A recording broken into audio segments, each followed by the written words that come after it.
أعوذ بالله من الشيطان الرجيم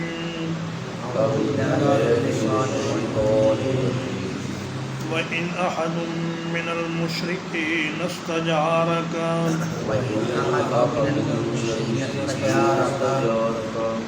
اور اگر کوئی مشرکوں میں سے تجھ سے پناہ طلب کرے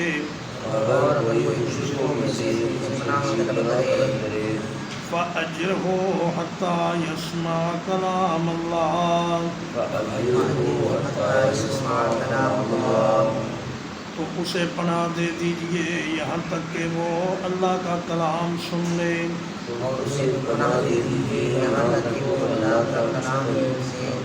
ثُمَّ أَبْلِغْهُ مَأْمَنًا پھر اسے پہنچا دیجئے اس کی امن والی جگہ پر ذَلِكَ بِأَنَّهُمْ قَوْمٌ لَا يَعْلَمُونَ یہ اس لیے ہے کہ وہ ایسی قوم ہے جو علم نہیں رکھتے اس آیت کریمہ میں جو احکام دیے جا رہے ہیں وہ یہ ہے کہ اگر مشرکین میں سے کوئی شخص معاہدات کی مدت ختم ہونے کے بعد بھی آپ سے پناہ طلب کرے تو آپ کو چاہیے کہ اس کو پناہ دے دیں اگر وہ آپ کے پاس اس لیے آنا چاہتا ہے کہ آپ دلیل کے ذریعے اسے دین اسلام سمجھائیں تو یہ علماء کی ذمہ داری ہے کہ وہ اس غیر مسلم کو دین دلیل کے ذریعے سمجھائیں اور اگر وہ کوئی تجارتی ویزا لے کر آتا ہے تو پھر بھی اس کی حفاظت کا ذمہ تمہارے اوپر ہے کسی غیر مسلم کو جو تم سے اجازت لے کر تمہارے ملک میں آئے اس کی جان اور مال کا تحفظ یہ مسلمان حکومت کے ذمے ہے اور اس وقت تک اسے دارالاسلام میں رہنے کی اجازت دی جائے جب تک کہ وہ دین کے بارے میں معلومات حاصل نہیں کر لیتا اس کے بعد اس کو مزید اسلامی ملک میں ٹھہرنے کی اجازت نہ دی جائے تاکہ وہ وہاں جاسوسی وغیرہ کرنی شروع نہ کر دے بلکہ فرمایا کہ اس کو تعلیم دین کی مکمل ہوتے ہی واپس اس کے وطن پہنچا دیا جائے ثم ابلغہ مأمنہ پھر اسے اس کے محفوظ ٹھکانے پر پہنچا دینا یہ بھی مسلمانوں کی ذمہ داری ہے فتح مکہ کے دن سیدہ ام ہانی رضی اللہ تعالی عنہ جو حضرت علی رضی اللہ تعالی عنہ کی ماں جائی بہن تھیں انہوں نے ایک مشرک کو پناہ دے دی تو حضرت علی رضی اللہ تعالی عنہ نے فرمایا کہ یہ تو مشرک خبیث ہے اس کو تو میں قتل کر دوں گا تو انہوں نے ام ہانی نے نبی کریم صلی اللہ علیہ وسلم سے شکایت کی کہ یا رسول اللہ میں نے ایک آدمی کو پناہ دی ہے اور میرے ماں جائے بھائی کہتے ہیں کہ ہم اس کو قتل کریں گے تو نبی کریم صلی اللہ علیہ وسلم نے فرمایا قد اجرنا من اجرت یا ام ہانی فرمایا کہ اے ام ہانی جسے تم نے پناہ دی اسے ہم نے بھی پناہ دی حضور نے فرمایا کہ مسلمانوں کا کوئی ایک ادنا فرد بھی ایک عام آدمی بھی کسی کافر کو پناہ دے سکتا ہے اور اگر کوئی مسلمان کسی کافر کو پناہ دے دے تو پھر باقی مسلمانوں پر لازم ہے کہ اس کافر کو برے ارادے سے ہاتھ نہ لگائیں اس کی جان کی اور مال کی حفاظت کریں اور اس کو مناسب سپورٹ فراہم کریں تاکہ وہ اپنا مقصد پورا کرنے کے بعد باحفاظت اپنے وطن واپس پہنچ جائے۔ کیف یکون للمشرکین عہد، کس طرح ممکن ہے مشرکین کے لیے معاہدہ عند اللہ وعند رسولہ، اللہ کے نزدیک اور اس کے رسول کے نزدیک، الا الذین عاہدتم عند المسجد الحرام، سوائے ان لوگوں کے جن سے تم نے معاہدہ کیا مسجد حرام کے نزدیک،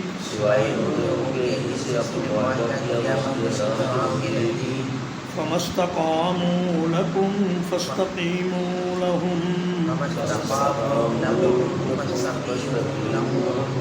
بس جب تک وہ بالکل سیدھے رہیں تم بھی ان کے لیے بالکل سیدھے رہو، ان اللہ یحب المتقین، یقیناً اللہ تعالیٰ محبت کرتا ہے پرہیزگاروں سے۔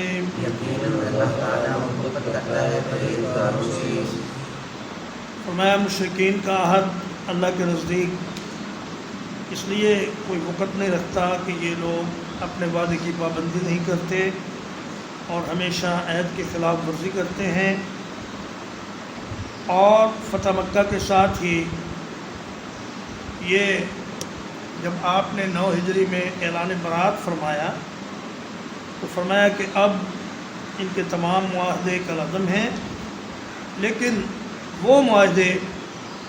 جو بیت اللہ شریف کے پڑوس میں صلح حدیبیہ کے موقع پر آپ نے کفار کے قبائل سے کیے تھے ان کو ان کی مدت تک پورا کریں، اور اگر وہ آپ کے ساتھ سیدھے رہیں تو آپ بھی ان کے ساتھ سیدھے رہیں، یعنی جب تک وہ عہد کی پاسداری کریں آپ بھی ان کے ساتھ عہد کی پاسداری کریں۔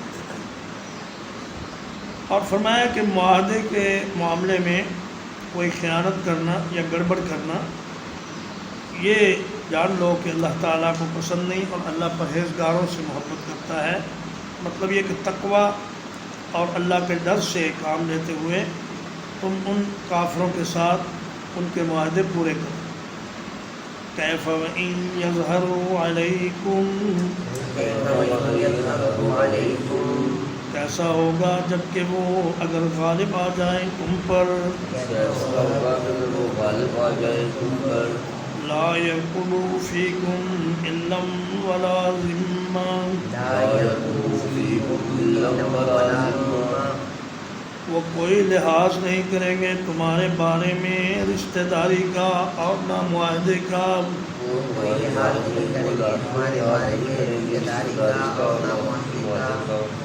یرضونکم بافواہہم،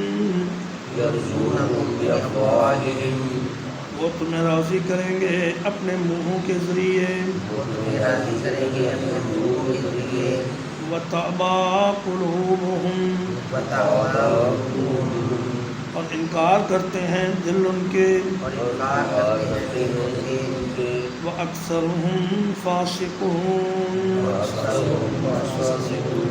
اور ان کی اکثریت نافرمانوں کی ہے۔ فرمایا یہ وہ لوگ ہیں کہ اگر کبھی جنگ میں ان کو تم پر غلبہ حاصل ہو جائے، علن کا معنی ہوتا ہے قرابت، رشتہ داری، معاہدہ اور ایک دوسرے کا لحاظ، لیکن چونکہ آگے ذمہ کے لفظ سے معاہدے کا ذکر تو آ رہا ہے اس لیے علن کا معنی یہاں رشتہ داری ہوگا، کہ یہ لوگ نہ تو رشتہ داری کا لحاظ تم میں کریں گے، تمہیں بری طرح قتل کریں گے، اور نہ ہی کسی معاہدے کا پاس کریں گے، شرط یہ ہے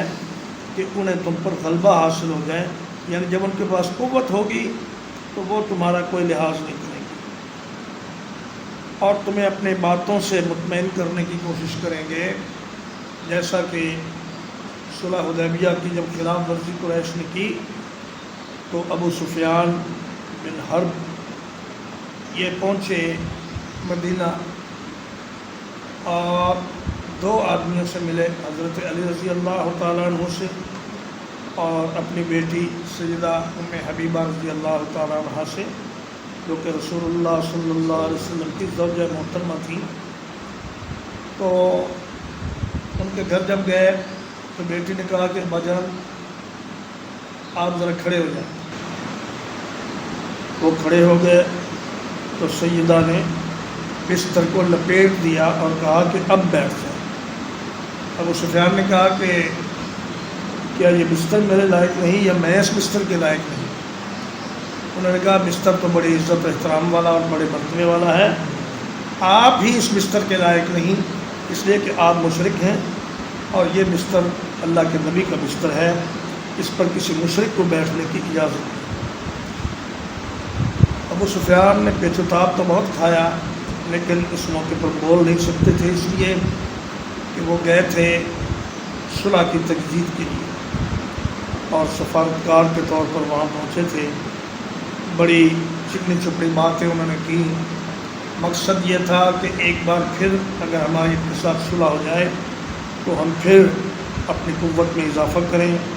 اور پھر یک بارگی مسلمانوں کو نقصان پہنچائیں، لیکن فرمایا ان کی کسی چکنی چپڑی بات میں نہیں آنا اور ان کے ساتھ اب کسی قسم کی کوئی صلح نہیں ہو سکتی۔ اشتروا بآیات اللہ ثمنا قلیلا،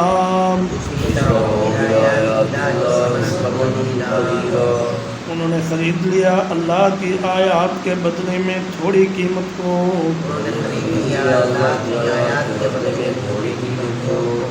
فصدوا عن سبیلہ،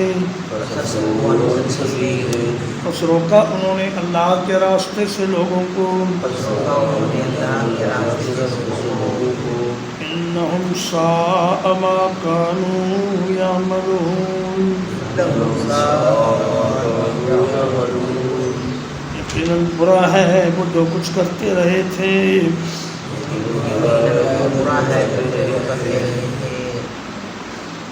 فرمایا کہ یہ یہود کے علماء کے بارے میں یہ بات ہو رہی ہے کہ یہ لوگ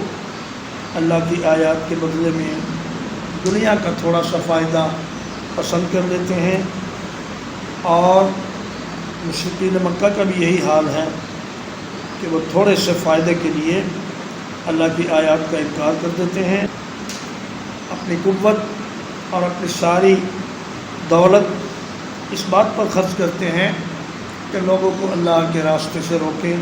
یعنی دین اسلام میں آنے سے لوگوں کو روکتے ہیں۔ یقیناً یہ جو کچھ کر رہے ہیں جو برا ہے۔ ترجمہ ایک بار، وَإِنْ أَحَدٌ مِّنَ الْمُشْرِكِينَ اسْتَجَارَكَ،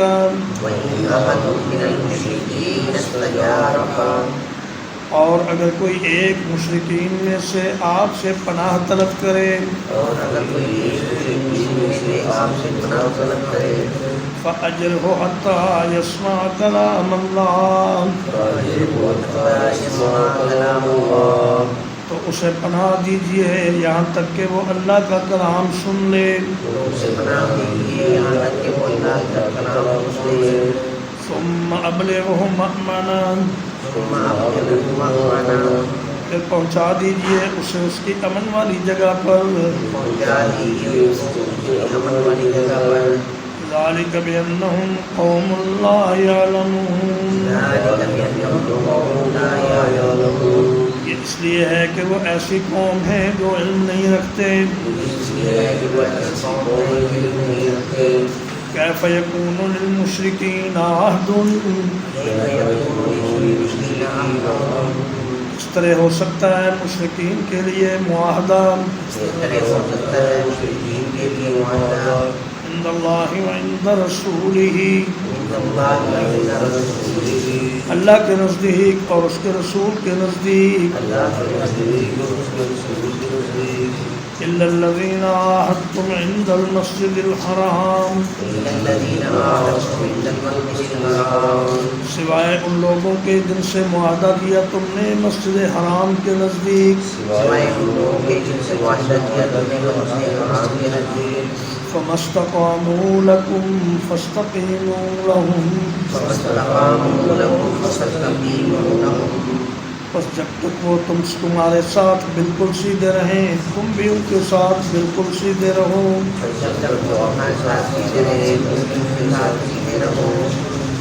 ان اللہ یحب المتقین.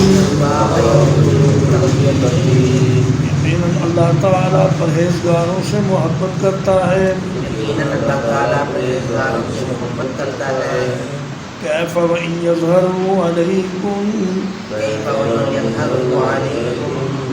کیسے ہوگا جب کہ وہ تم پر غلبہ پا لیں. لا يرقبوا فيكم إلا ولا ذمة. تو نہیں لحاظ کریں گے تمہارے بارے میں کسی رشتہ داری کا اور نہ معاہدے کا.